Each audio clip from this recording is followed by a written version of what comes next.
Noite, dois versículos que tratam mais especificamente da obra do Espírito Santo e aquilo que podemos aprender a partir destes dois versículos.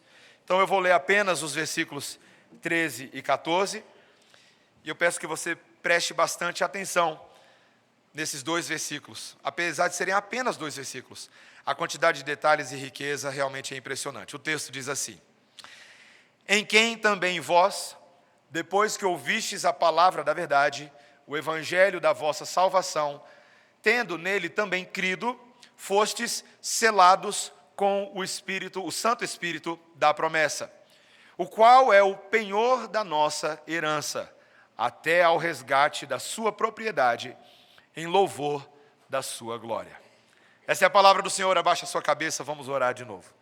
Senhor Deus, obrigado porque o texto bíblico sempre nos dará muito mais do que podemos pedir ou pensar ou exigir de Deus. O que o Senhor nos oferece é melhor do que qualquer coisa que nós poderíamos esperar. Mas precisamos do tradutor espiritual, do intérprete, o próprio Espírito Santo de Deus, a respeito de quem falaremos nessa noite. Precisamos da vida e da ação dele em nós, para compreender as tuas santas palavras.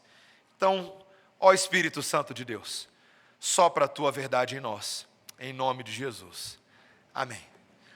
Meus irmãos, é muito interessante porque cada um de nós somos seres lineares. A gente sabe o que aconteceu ontem, tem uma boa ideia do que está acontecendo hoje, mas não sabe o que vai acontecer amanhã. Todo mundo que mexe com algum tipo de investimento, com algum tipo de projeção, você só pode trabalhar com expectativas. Eu não sou assim da economia, mas conversando com alguém que manja muito mais de economia do país do que eu, e ele estava me explicando um pouquinho de como funciona essa dinâmica de tentar acertar o que vem pela frente, no futuro econômico de um país, e de que maneira isso afeta ou não, esses índices afetam ou não as apostas dos investidores. A aposta que ele faz de tentar investir um produto em nosso país e tentar colher algo disso. Mas a verdade, meus irmãos, é que ninguém conhece o amanhã. O amanhã pode reservar coisas completamente diferentes, e essa incerteza, às vezes, nos abala até na forma do viver o hoje. Meus irmãos, certamente isso é algo que se aplica à nossa vida cristã. Todos nós podemos seguramente dizer hoje à noite que houve aquele momento em que Cristo entrou na nossa vida, que Deus fez o investimento dele nas nossas vidas, em nós. Nós ouvimos o evangelho da verdade, como Paulo diz aqui logo no início do versículo 13. Ele diz: depois que ouvistes a palavra da verdade, o evangelho da vossa salvação. Nós temos ouvido no livro de Efésios que esse é um plano que começou com ações de Deus lá no passado. Quando Deus, o Pai, decidiu nos escolher nele, antes da fundação do mundo, nos elegeu para sermos um povo santo, irrepreensível, para sermos adotados como família de Deus, e Ele fez todas essas coisas convergirem no Seu Filho, que é a segunda metade desse hino, no qual nós temos a redenção dos nossos pecados, e aí nós nos lembramos de toda aquela obra que Jesus fez por nós, e eu e você podemos nos lembrar do dia em que nós recebemos todas essas coisas. Mas há ainda no nosso coração humano pecador uma névoa de incerteza. Mas será que vai dar certo para o futuro? O que garante que amanhã a gente vai continuar crente? Porque se tem incertezas econômicas no país, maior verdade ainda é de que muitos dos que hoje estão conosco talvez não estejam conosco amanhã. Alguns se afastam, ministérios começam num dia e terminam no outro. Eu li uma estatística alguns anos atrás do Instituto George Barna, que das 100% das igrejas que são plantadas no mundo moderno hoje, no mundo emergente, metade dessas igrejas fecha ainda no primeiro ano. Das novas igrejas. É muita igreja fechada. Muita igreja plantada, mas muita igreja fechada também. Igrejas que não têm sustentação. E isso talvez, não só num sentido amplo, mas num sentido individual, nos faz pensar se essa obra que começou lá atrás, se eu terei condições de manter essa chama da fé viva dentro de mim, uma vez que eu mesmo percebo que ao redor de mim nesse mundo existem muitas sementes, muitas vozes querendo plantar a dúvida, a descrença, a incredulidade no meu e no seu coração. Todas as semanas, eu e vocês estamos expostos a essas tentações do deserto. As muitas vozes que existem no mundo e muitas das quais Satanás usa para tentar nos desviar para cá ou para lá, criar dúvida e incerteza no seu coração. E talvez pelo medo do amanhã, alguns comecem a pensar hoje, talvez seja melhor já desistir desse negócio de crente agora, porque eu não vou esperar o amanhã chegar com todas as suas dúvidas e dificuldades. Meus irmãos, o apóstolo Paulo sabia que essa não era uma preocupação só para nós, mas era uma preocupação para aquela primeira igreja plantada ali em Éfeso. Uma igreja de gentios, bem no meio do mundo grego, numa cidade que, em meio ao seu florescimento cultural, também tinha o seu paganismo cultural. Estava lá, se você fosse em Éfeso, nos dias de Paulo, aquela igreja se reunia, estava lá, o templo da deusa Diana, Artemis. Havia uma competição para ver quem é que ia levar mais adoradores. Vai ser essa Artemis, que já é conhecida, ou esse Deus novo que chegou agora, esse tal de Jesus Cristo, que até onde dizem, parece que ele era um ser humano ali de Nazaré. É possível que no coração desses crentes em Éfeso, eles pudessem pensar assim, eu não sei se a gente vai dar conta do recado, porque afinal de contas nós não somos judeus de origem. Nós não somos aquele povo que lá atrás, quando a gente vê as escrituras da antiga aliança, que receberam todos os estatutos, os mandamentos, a eles foi dados os patriarcas. A gente não tem na nossa história um Abraão, um Jacó, um Isaac, um Samuel. E eles poderiam ainda pensar, nós vivemos numa sociedade extremamente complicada. Existe aqui um secularismo, uma incredulidade. Será que nós seremos crentes amanhã? Eles poderiam fazer essa pergunta, e nós acabaríamos fazendo essa pergunta também. E meus irmãos, nesse hino trinitariano, Deus, em vez de deixar a gente no campo da dúvida, sem saber o que esperar amanhã, Ele vem nos dar o campo da certeza em relação ao que Ele está fazendo em nós. A obra boa que o Senhor começou no passado, ela será conservada, preservada e avançada, porque Ele mesmo garante isso. Esse final desse hino, esses versículos 13 e 14, tratam justamente dessa expectativa positiva que os crentes podem ter por causa do que Deus se comprometeu a fazer. E é aí que entra, muito importantemente, a pessoa do Espírito Santo de Deus e a doutrina pneumatológica. Você já ouviu essa palavra antes? Pneumatologia é o campo da teologia que estuda a doutrina do Espírito Santo. Pneuma significa muitas coisas no grego, pode significar sopro, vento, e foi associado esse nome, quando nós lemos no Novo Testamento, pneuma hagion, Espírito Santo. Esse nome é o nome conferido à terceira pessoa da Trindade, que é de fato uma pessoa divina dentro da Trindade. O apóstolo Paulo e todos os apóstolos e todos os profetas sabiam que o Espírito Santo de Deus, diferente do que o mundo antigo pensava sobre esse Espírito, talvez como uma força abstrata, um vento, uma influência, não, ele era uma pessoa divina, verdadeiro Deus, que deve ser adorado porque ele pertence a essa Trindade santa. E esse Espírito Santo é tão real a ponto de fazer coisas que têm implicações para a minha e para a sua fé. É isso que Paulo vai defender. Paulo vai dizer, inclusive, meus irmãos, veja comigo novamente no versículo 13, que depois que esses crentes em Éfeso ouviram a palavra da verdade, essa é uma referência da evangelização que foi feita a eles, e eles ouviram esse evangelho que foi pregado a eles. A palavra da verdade de Deus chegou até eles. Eles que estavam soltos, perdidos, abandonados, eles ouviram a pregação, porque Deus havia decretado que a pregação chegasse até eles. Ele também afirma que não somente eles receberam essa palavra, no versículo 13, mas que também eles creram nesse evangelho da salvação. Eles ouviram, e creram. Se parasse só aí, ainda pararia a dúvida, será que eles vão conseguir se manter? Mas Paulo então afirma, fostes selados com o Santo Espírito da promessa.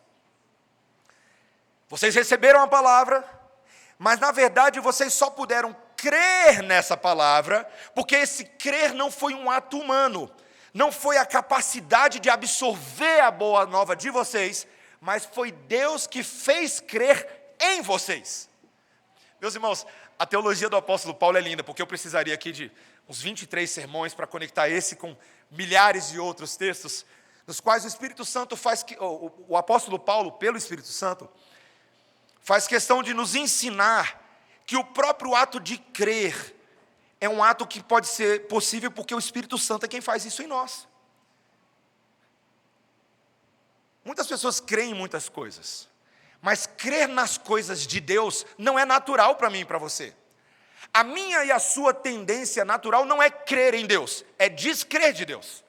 Os filhos de Adão, os filhos de Eva, que transitam nesse mundo, o tempo inteiro vão arrumar argumentos para não crer em Deus.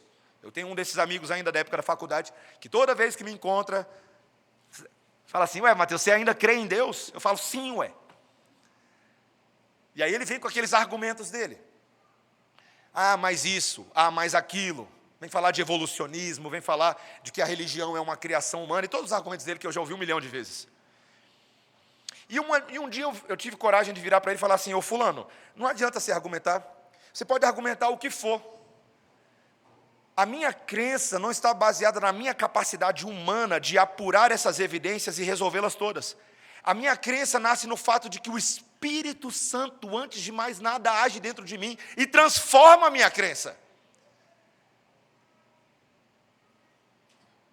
Eu não creio porque eu, Mateus, sei todas as coisas. Eu creio porque Deus sabe todas as coisas e alcançou o meu coração para que eu creia. Então, na verdade, a crença que o Espírito Santo promove em mim é o meu ponto de partida, não é a minha conclusão. Não é quando eu apuro todas as verdades do mundo, então eu creio que Deus é Deus. Não, Deus é Deus, o Espírito é o Espírito. E a partir dessa ação dele dentro de mim, eu posso entender e crer e aceitar a verdade de Deus no mundo. Isso é muito importante para mim e para você. E nós aqui vemos então, meus irmãos, que esse Espírito Santo que nos faz crer, o apóstolo Paulo diz também que é aquele que nos selou. Ele não somente regenerou o nosso coração para uma fé viva, mas ele também agora nos selou. Ele afirma, na verdade, que vocês foram selados com o Santo Espírito da promessa. Meus irmãos, parem para pensar, eu quero que vocês acompanhem a minha loucura um pouquinho aqui. Era possível que muitos em Éfeso, por acharem que o ato de crer foi uma coisa que eles fizeram, e que eles adotaram Cristo Jesus, que agora eles estavam se selando. A gente agora é o povo de Deus. Mas Paulo faz questão de usar o verbo aqui na forma indireta, dizendo, não foram vocês que se selaram, vocês foram selados. Foi alguém que fez isso em vocês. E esse alguém é o mesmo Deus Pai, em atuação com o seu Filho, desde o início aqui do versículo 3, que fez isso. O Pai que predestinou vocês, o Pai que redimiu vocês em Cristo Jesus, Ele também foi o responsável por selar vocês, por marcar vocês. Ele não fez um investimento e depois abandonou. Ele decidiu marcar esse investimento e dizer, é meu. Meus irmãos, o selo do Espírito, você pode ver depois no nosso Catecismo Maior ou na Confissão de Fé de Westminster, quando ele vai falar da doutrina do Espírito Santo, ele vai falar sobre o selo e o penhor. A gente vai falar do penhor já já. Mas o que é o selo? O selo é aquilo que distingue, que diz isso é separado, isso tem uma finalidade específica. Eu e vocês fomos selados, não fomos nós que nos selamos, nós fomos selados. E que selo é esse? Ah, meus irmãos, é porque você se acostumou com essas coisas. Você está acostumado demais.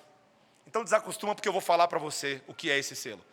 Que tatuagem é essa? Que marca é essa que recebemos? Essa marca é o próprio Deus. Considere isso. O selo que Deus fez em nós é o seu próprio Espírito Santo. Isso é impressionante, meus irmãos, porque todas as outras religiões ao redor, e ali mesmo em Éfeso, poderiam dizer que o selo que distingue um grupo religioso são os comportamentos deles, certo? São as crenças deles, os livros e documentos sagrados que eles usam, as estátuas que eles adoram, e eles dizem, esses são nossos selos que nos marcam e que nos distinguem. Deus fala, não, o selo dos crentes sou eu mesmo dentro deles. E isso distingue a fé cristã e a religião cristã de qualquer outra religião no mundo que tenta se selar. Meus irmãos, Deus é o nosso selo. E como um pastor amigo meu diz, o Correios é o dele, as cartas somos nós e o selo é ele mesmo. O selo, a marca. Meus irmãos, Paulo queria que essa igreja em Éfeso compreendesse que essa marca que eles têm foi dada a eles, gentios em Éfeso, por causa da promessa, o Santo Espírito da promessa. Esse Espírito Santo santificador foi prometido de que eles seriam selados, e essa promessa foi feita lá no passado, lá atrás, quando Deus já havia ativado profetas como Isaías, como Jeremias, como Ezequiel, como Joel.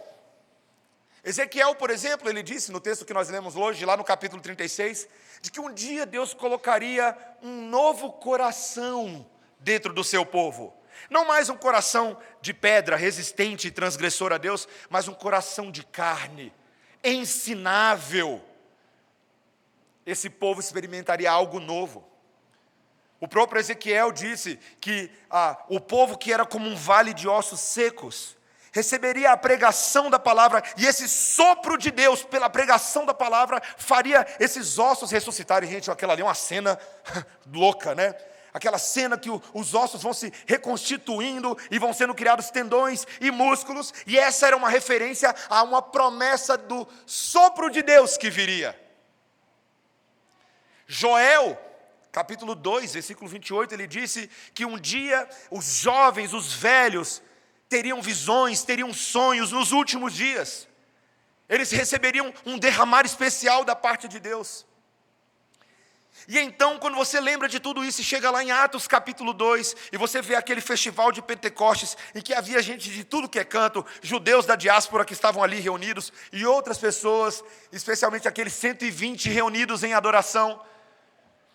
E então, a promessa se cumpre. E eles, enquanto oravam, eis que línguas como de fogo aparecem sobre as suas cabeças, e eles mesmos passam a falar em outras línguas as maravilhas de Deus, e os outros que estavam ali reunidos, os de toda parte da Capadócia, da Pérsia, da Frígia, da Panfilha, da Arábia, passam a ouvir as maravilhas de Deus nas suas próprias línguas. Mas nem todo mundo achou isso bonito, não. Alguns falaram, esses homens estão bêbados. Está todo mundo bêbado. Só que o apóstolo Pedro fica de pé e faz o primeiro grande discurso apostólico pós-Jesus. Ele fala, não. Eles não estão bêbados. O que está acontecendo aqui é o cumprimento da promessa, da profecia que foi feita pela boca de Joel. O Espírito Santo de Deus está sendo derramado. E essas pessoas agora estão partilhando dessa vida que vem do Espírito. Meu irmão, minha irmã, você consegue imaginar agora esse crente em Éfeso, naquela cidade difícil, dizendo, peraí, você está me dizendo, apóstolo Paulo, que essa promessa não era exclusiva dos judeus, não era exclusiva daquele povo da antiga aliança, mas agora eu aqui em Éfeso, estou recebendo esse Santo Espírito da promessa? Peraí, apóstolo Paulo, você está me dizendo que eu, fulano de tal, estou aqui em Brasília, no ano 2024, e 2000 anos depois dessas palavras, o Espírito Santo que está agindo em nosso meio, é aquele que havia sido prometido pelos antigos profetas. É exatamente isso, meu irmão. Você e eu precisamos entender a grandiosidade de um Deus que é capaz de honrar as suas promessas, fazendo elas atravessarem séculos, para alcançar todos aqueles a quem Deus elegeu desde antes da fundação do mundo. Meus irmãos, nosso Deus é um executor de projetos impressionante. Ele decreta, Ele executa, Ele sela. Ele é capaz de fazer algo que nenhum ser humano poderia fazer. E com o cumprimento dessa promessa vem a primeira grande alegria, o primeiro consolo, a primeira grande adoração, quando nós dizemos: Senhor, realmente Tu és tremendamente poderoso. Que Deus é esse que é capaz de fazer isso, de alcançar um pobre pecador como eu e você, aqui no meio dessa cidade, e nos selar com o seu próprio Santo Espírito, que é Ele mesmo. Por isso que eu estou falando que eu e você, nós estamos muito mal acostumados quando a gente fala Espírito Santo isso, Espírito Santo aquilo. A gente está muito mal acostumado. Porque muitas vezes eu e você perdemos a dimensão da grandeza do que estamos afirmando. Deus mora dentro de você. Deus habita em você. Deus sela você. Isso por si só já seria impressionante, mas você precisa meditar no que isso significa. Porque ao afirmar que o Espírito Santo nos selou, com isso vem também todos os benefícios que antes haviam sido reservados para nós nas regiões celestiais. Que é o que Paulo fala nesse texto, ele fala: as regiões celestiais são os estoques, os depósitos de Deus. Mas agora essas coisas nos são conferidas, são dadas a nós pelo Espírito Santo que habita em nós. Você sabe o que o Espírito Santo faz? O que o Espírito Santo faz? Para começar, o fato de que ele se chama Espírito Santo tem que ser compreendido. Porque alguns acham que o nome Espírito Santo é de alguma maneira porque ele é santo. Mas se só ele é... Seria confuso, né? O Pai não é santo? Por que eu não falo o Pai Santo, o Filho Santo e o Espírito Santo? Claro que todos são santos. Mas o título Espírito Santo não tem a ver com a sua essência santa. Tem a ver com a obra que Ele faz em nós. Ele nos santifica. A função do Espírito Santo, dentro da Trindade, a prioridade do Espírito Santo é ser o nosso santificador. E santificação é uma doutrina que a gente vai ter o livro de Efésios inteirinho para compreendê-la. Mas se eu puder dar um resuminho, um spoiler, um trailer do filme para você. Então eu vou usar o catecismo. Santificação é a obra da livre graça de Deus, pela qual Deus renova todo o nosso ser, nos fazendo mortificar, matar a nossa carne pecaminosa, e sendo vivificados em Cristo Jesus para uma obra de retidão. Então a obra de santificação é uma obra de se conformar a Cristo Jesus por meio de morrer no velho homem e revivificar num novo homem em Cristo Jesus. Esse é o resumo da santificação. Mas você nunca poderia fazer isso se não fosse o Espírito Santo em você aí agora. Não haveria esperança para mim e para você. Eu e você poderíamos tentar fazer isso todo dia. Você poderia falar: vamos ser igual a Jesus. Aí todo mundo: vamos ser igual a Jesus. Você ia falhar no primeiro segundo. Se não fosse o próprio Espírito Santo de Deus dentro de você, agora, conformando você a Jesus. Meus irmãos, que esperança, né? Que coisa boa. Pelo Espírito Santo, Ele está dentro da gente, Ele está aqui, aqui, o Espírito Santo. O que Ele está fazendo em nós? Pela sua palavra, nos convencendo da justiça, do juízo, da verdade. O Espírito Santo é o intérprete da lei. Quando você lê a Bíblia, você não pode compreender a verdade das Escrituras se não for o Espírito Santo falando a sua consciência, agindo no seu coração, quebrando os grilhões, tirando todos os obstáculos, para que a gente esteja desimpedido. Ele abre o canal espiritual. E aí Deus fala, você entende. Você lê a Bíblia e você fala: eu estou entendendo. Porque é o Espírito Santo que está fazendo isso na gente. O Espírito Santo santificador, que é o intérprete, ele também está, à medida que a gente vai lendo essas coisas, ele vai internalizando, ele vai gerando fé em nós. Então, ele me faz ser capaz de ler uma coisa que foi escrita 2.000, 3.000, 4.000, 5.000 anos atrás. Na verdade, o nosso cálculo aí é que no máximo 3.500 anos atrás. E aí a gente começa a ler essas coisas. A gente começa a ler essas coisas. E a gente vai entendendo. A gente vai compreendendo. Eu já fui incitado por esse mesmo amigo, o mesmo ateu questionador. Ele não é fictício não, ele é real, tá, meus irmãos? Só não posso dar o nome dele. Mas orem por ele, tá? Faz esse compromisso, me ajuda aí. Não preciso dizer o nome dele, mas você ora por ele. Quem sabe um dia ele vai assistir esse sermão e vai falar, opa, estava falando sobre mim. Mas ele já me questionou, como é que você crê num livro que foi escrito há tanto tempo atrás? Eu falo, meu amigo, você não sabe de nada, eu não somente creio, mas eu vivo por ele. Esse livro altera instantaneamente meus comportamentos agora. Porque essas palavras aqui registradas não são um manual de ética comportamental que foi escrito por algum grande guru no passado. São vida e alimento. Então, quando eu leio a Bíblia, o Espírito Santo vivifica essas palavras em mim e torna elas vivas e reais. E fala, eu preciso viver assim. Ele me faz amar essas coisas. Ele me leva a Deus. Então, o Espírito Santo é a autoridade que testifica a palavra de Deus como autoridade para nós. Meus irmãos, o nosso irmão João Calvino gastou muito tempo falando sobre isso. Talvez você não saiba.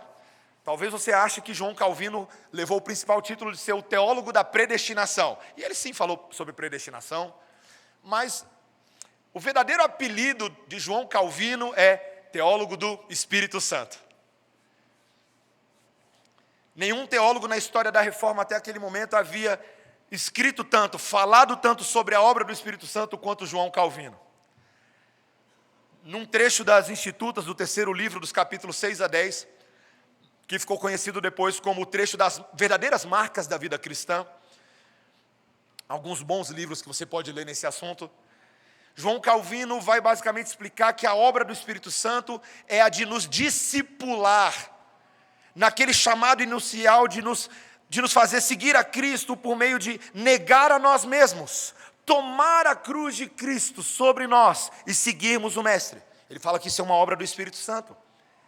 Mas ele vai falar que agora tudo o que acontece na vida do crente é essa obra viva do Espírito Santo.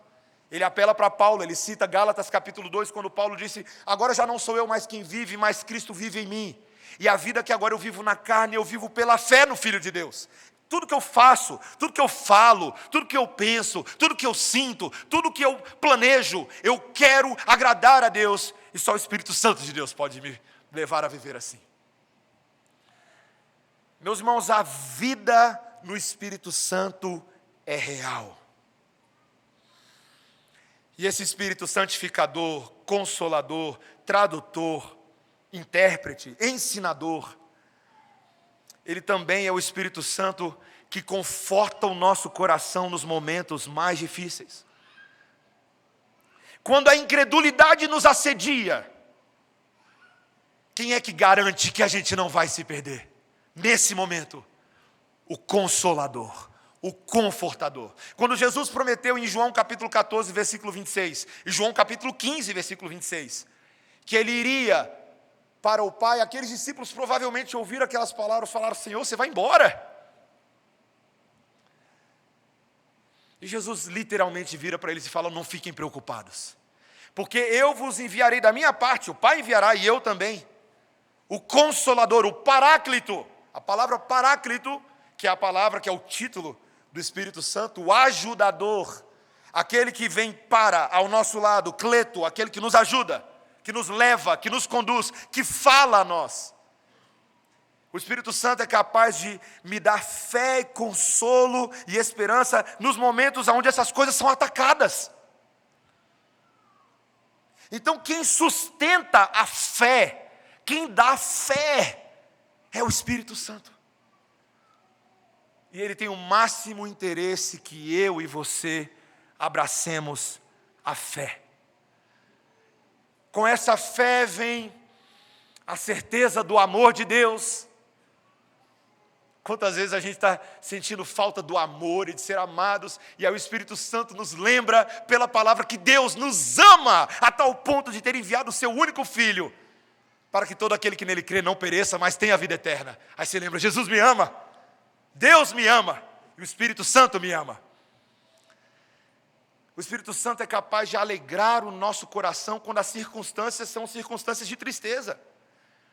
Meus irmãos, eu não consigo me esquecer, e me permita apenas essa pequena ilustração, quando a minha avó veio a falecer em 2005.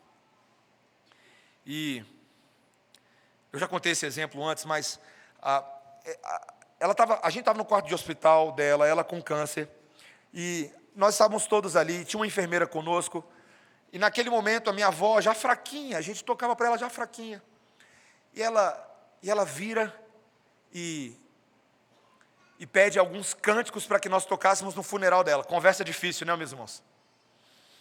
Mas, meus irmãos, era só corinho do fogo de Vitória. Eu não sei se minha mãe e meu pai vão lembrar, mas ela pediu cânticos como aquele do Nelson Bomilcar, né? A vitória é daquele que o adorar. Ela queria que a gente cantasse Nosso General é Cristo, essas músicas assim. E a enfermeira estava ali no quarto, ouvindo aquele papo, achando tudo meio maluco. E eu identifiquei o olhar da enfermeira, do tipo assim, essa velha deve estar ficando doida. Mas eu lembro até hoje, meus irmãos, de olhar para aquela enfermeira com piedade e falar, ela não entende. Ela não entende. Porque a morte para ela é o fim. A morte, provavelmente, para ela, é um momento de apenas de luto, de dor, de tristeza e só.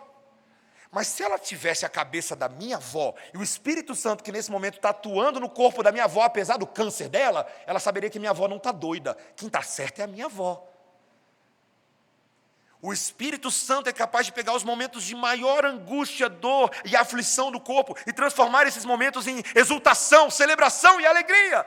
Porque só quem vai encontrar com Jesus, pela ação do Espírito Santo, pode se alegrar assim. Então o Espírito Santo traz certeza do amor de Deus. Eu estou aqui repetindo coisas que o nosso catecismo fala. A certeza do amor de Deus, da fé, da esperança. Quando você entende que o Espírito Santo age assim, essa discussão sobre quem é pentecostal, quem é avivado, quem é tradicional, ela perde a importância, porque essas bandeiras às vezes não colaboram todo mundo, a olhar para a Bíblia e ver o que o Espírito Santo faz em qualquer crente, em todo lugar, em todas as partes do mundo. Então esquece um pouco esse negócio de, eu não posso falar isso, pastor, porque isso aí é coisa de pentecostal. Não. Essas promessas são promessas bíblicas para todo aquele que tem o seu Espírito Santo habitando dentro de você. Mas o texto, meus irmãos, ele diz aqui na segunda parte, e eu quero que você observe comigo, no versículo 14, que esse mesmo Santo Espírito que foi prometido e dado a nós, versículo 14, olha aí, ele é o penhor da nossa herança. O penhor da nossa herança. Então, Paulo, primeiro, eu quero que você preste atenção na linha do tempo. Primeiro, Paulo diz que ele é o Espírito Santo da promessa, ok? O Espírito Santo da promessa é porque lá no passado, ele foi prometido e Deus cumpriu a promessa. Segundo, ele diz que o Espírito Santo é o selo. Significa que no presente, no passado ele é promessa e veio. No presente ele nos sela. Então, nós nesse momento, nós temos comunhão com Deus pelo Espírito Santo. Mas ele é chamado de penhor, porque a palavra penhor aqui pode ser que na sua Bíblia seja traduzida como garantia. Quando você tem um penhor, quando o Espírito Santo é o selo e penhor, é porque agora o penhor é uma garantia para algo do futuro. Algo que eu ainda não sei, humanamente falando, mas que Deus está me afirmando que o Espírito Santo é o garantidor. Ele é o penhor do quê? Da nossa herança. Isso porque a Bíblia nos diz, meus irmãos, que em Deus, além de receber promessas para o tempo presente, a salvação, a santificação, a adoção, nós já estamos experimentando muitas dessas coisas, mas nós também temos, meus irmãos, algo que... Aí precisaria de um sermão só para falar desse algo, né? a herança dos santos em Cristo Jesus. A vida plena, ampla, eterna e todas as suas reservas espirituais futuras.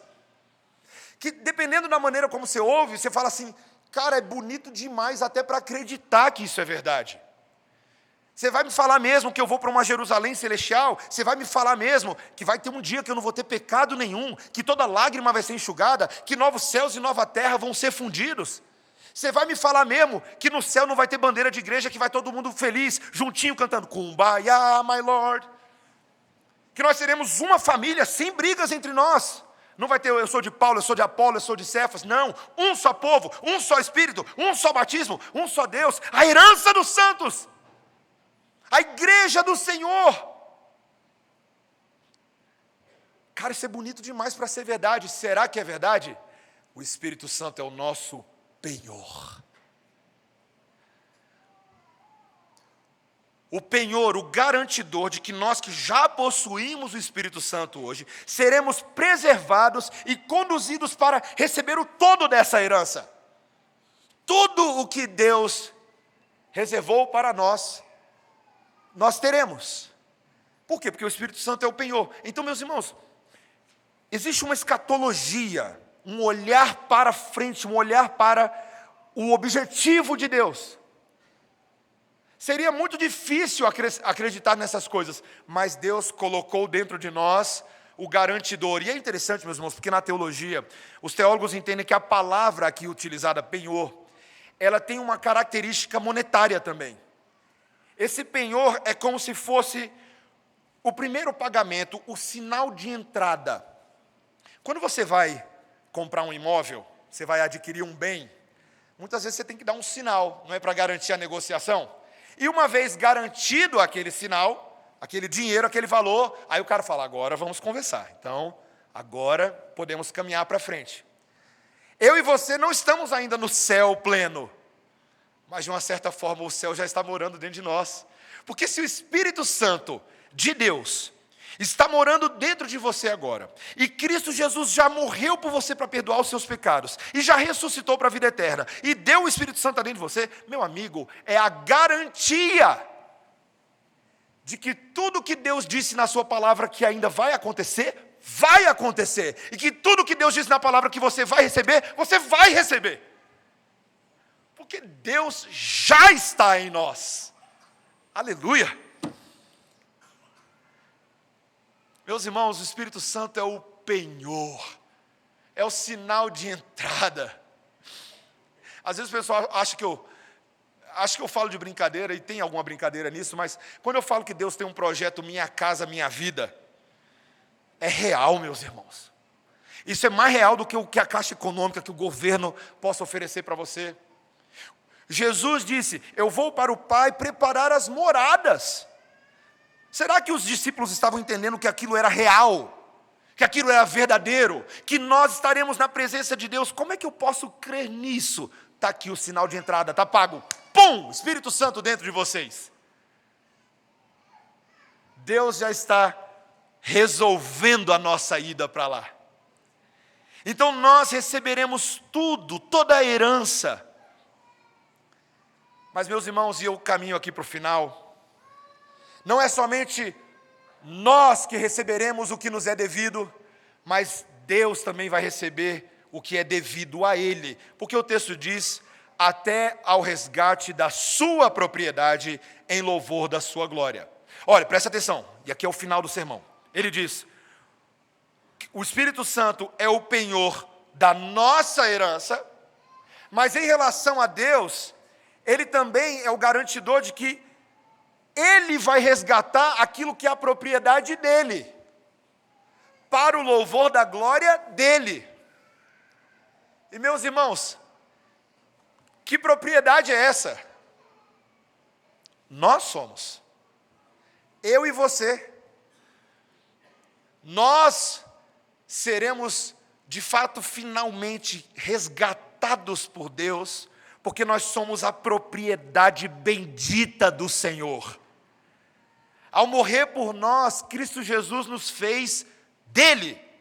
Nós somos dele, nós somos o povo dele, a igreja dele. E meus irmãos, se isso não traz segurança para o seu coração, eu quero que você perceba o tamanho do ciúme de Deus nisso. Deus é tão ciumento daquilo pelo qual o seu precioso filho morreu, com seu sangue, que Deus decidiu botar o selo dele, o Espírito Santo, para dizer: quem mexer com o meu povo está mexendo comigo. Eu vou resgatar esse povo. Eu estou vindo para eles. Então, meus irmãos, isso traz uma esperança para a igreja de Éfeso e para nós, de que nós estamos sendo protegidos pelo poder de Deus. Eu amo muito a doutrina da perseverança dos santos. Se você começa a estudar o calvinismo, você sabe que o P da tulip é a perseverança dos santos.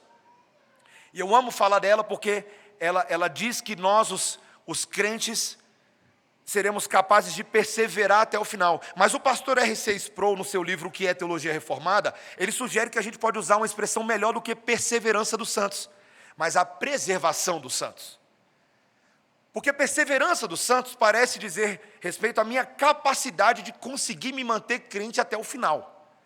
Se perseverança dos santos é isso, eu começo a ficar meio com medo, que eu falo: rapaz, se eu não ler a Bíblia amanhã, então eu já estou falhando. Mas quando se fala da preservação dos santos, a ênfase está em Deus. Quem preserva é Deus. Deus comprou uma igreja e protege uma igreja e garante que a boa obra que Ele começou nessa igreja será efetivada até o dia de Cristo, porque o poder é dEle. Os anjos que ministram em favor da igreja estão ministrando sob as ordens dEle. Quando Deus promete que não vai perder nenhum dos seus eleitos, que essa propriedade é bendita dele, meus irmãos, Ele está garantindo que apesar de lutas, apesar de tribulações, de dificuldades, nenhum eleito de Deus vai perder a sua salvação. Segundo lugar, que apesar de lutas, de dificuldades e tribulações, eu e vocês chegaremos lá no céu, um pouco arranhados, um pouco quebrados, mas seremos refeitos, porque tudo isso mira, meus irmãos, o louvor da glória de Deus.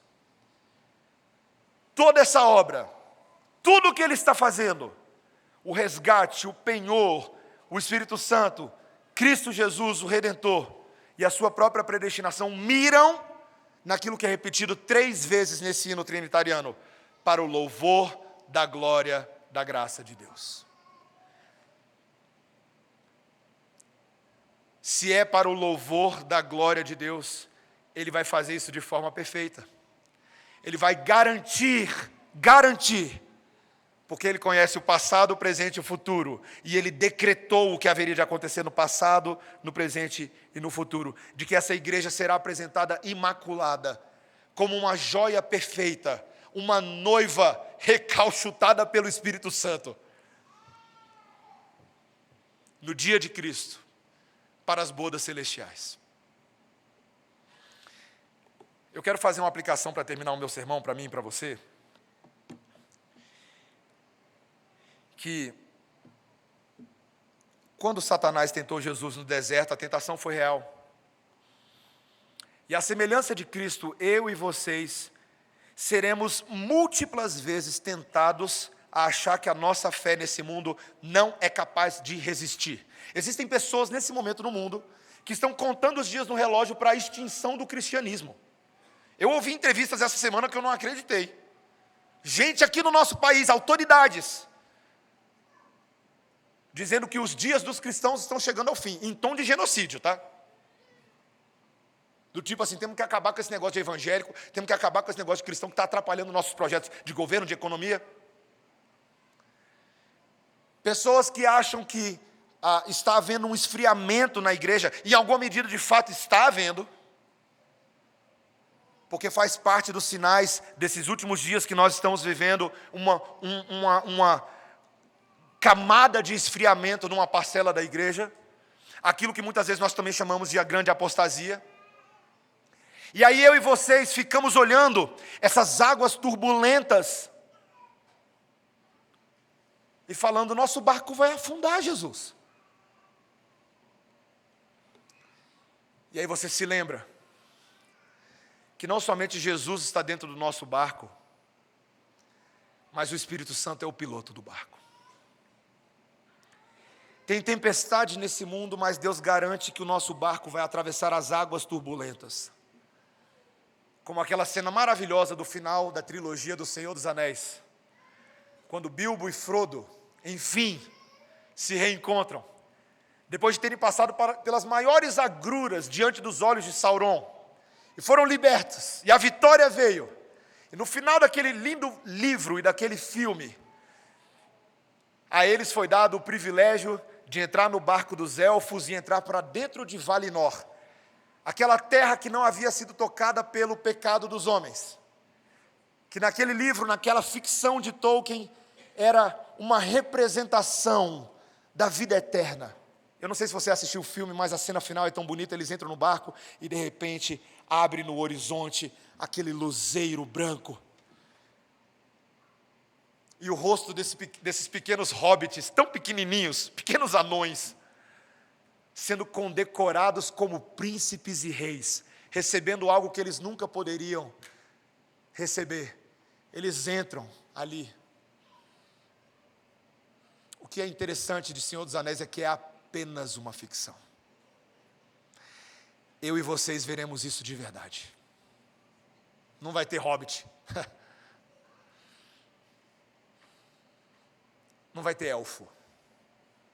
Vai ter seres humanos pecadores que foram redimidos pelo sangue de Jesus e foram selados pelo Espírito Santo da promessa e serão recebidos pessoalmente pelo nosso Redentor. E vai ser tão bonito, meus irmãos, vai ser bonito, a gente não tem ideia ainda. Mas quando esse céu se rasgar, e todo olho ver, toda língua confessar, e todo joelho se dobrar que Jesus Cristo é o Senhor, eu e vocês nos alegraremos, porque essa alegria virá do Espírito Santo de Deus, que vai confirmar, tudo isso é para nós. Nós somos herdeiros de tudo isso. E eu espero que você viva todos os dias da sua vida à luz dessa esperança, não futura, mas presente, porque o Espírito Santo pregado nessa noite a mim e a você é capaz de produzir fé no meu e no seu coração, agora, aqui hoje à noite. Então não deixe para crer amanhã. Aquele que ouve a voz do Espírito, se você está ouvindo agora, dê ouvidos agora. Confesse seu pecado, diga: Deus, eu preciso do teu Santo Espírito. Me sela, me garante, me dá fé, Senhor, me aumenta o amor, a esperança. Agora, Senhor, agora. Para que pela nossa santificação nós sejamos um povo vigilante que aguarda o nosso barquinho entrar nos páramos celestiais do Senhor. Abaixe a sua cabeça, vamos orar. Senhor Deus, obrigado pela tua palavra, Senhor. O Espírito Santo é real e nós sabemos disso. Ele é o penhor da nossa herança, o garantidor, para que o próprio Deus possa resgatar a sua propriedade para si mesmo, a sua igreja bendita, para o louvor da sua própria glória. Então, Senhor, quando nós nessa noite ouvimos a palavra da verdade, esse evangelho da salvação, leva-nos a crer nele, Senhor. Gera crença, gera fé em nós. Afasta o medo, a incerteza do amanhã, porque o amanhã certamente está nas mãos do Senhor, que é o Deus do passado, do presente e do futuro. O Deus que tem garantido que tudo aquilo que se cumpriu até agora vai continuar se cumprindo, porque o Espírito Santo é o primeiro pagamento que já está dentro de nós. Aleluia, Senhor. Então, Senhor, gera na tua igreja a esperança da obediência, a fé incontaminada e pronta para a glória do teu santíssimo nome, em nome de Jesus. Amém.